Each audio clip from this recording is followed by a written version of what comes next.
காவேரி வந்து கடத்தெருவுக்கு போயிட்டு வராங்க. அப்போ வந்து கரெக்டாக நிவின் அங்கே வராரு. நிவினை பார்த்து காவேரி அவாய்ட் பண்ணுறதுக்காக போகிறாங்க. நில்லு காவேரி, கொஞ்சம் நேரம் உங்ககிட்ட பேசணும் அப்படின்னோடனே, என்ன பேசணும் அப்படின்னு சொல்லிட்டு கேட்குறாங்க. இல்லை, இந்த மாதிரி நடந்ததுக்கு எனக்கு ரொம்ப மனசு கஷ்டமாயிடுச்சு, சாரி காவேரி அப்படின்னோடனே, இதுக்கு நீங்கள் என்ன பண்ண முடியும், உங்களை வச்சு தானே என்ன வந்து இந்த மாதிரிலாம் பண்ணுறாங்க அப்படின்னு சொல்லிட்டு காவேரி சொல்கிறாங்க.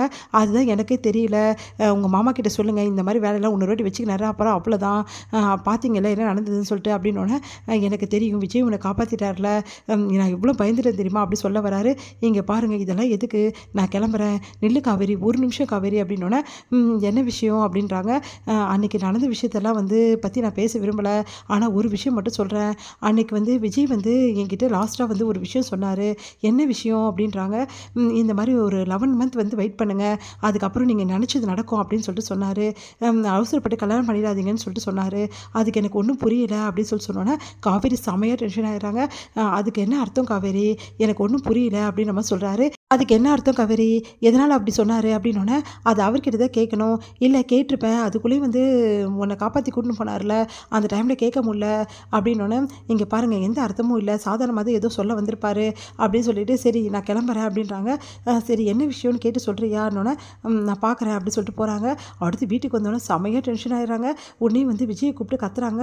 எதுக்கா காவேரி இப்படி கத்துற அப்படின்னு, என்ன தாங்க நீங்கள் நினச்சிட்டு இருக்கீங்க மனசில், 11 மாதம் கழிச்சு நான் போக போகிறேன், அப்படி தானே, நான் உங்களை விட்டு போயிடுறேங்க, கவலைப்படாதீங்க, நான் இருக்கலாம் மாட்டேன், ஆனால் ஒரு விஷயம் மட்டும் சொல்கிறேன், அதுக்கப்புறம் என்ன நடக்க போகுதுன்னு சொல்லிட்டு நான் பார்த்துக்கிறேன், நீங்கள் வந்து இதில் தலையிட வேண்டிய அவசியமே கிடையாது.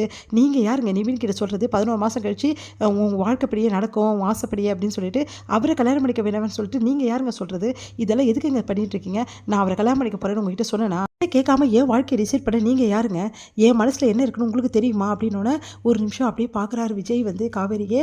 அதுக்கப்புறம் இங்கே பாருங்கள், தேவையில்லாத ஏங்க பண்ணுறீங்க அப்படின்னோடனே, சரி விடு அப்படின்னு சொல்லிட்டு போகிறாரு.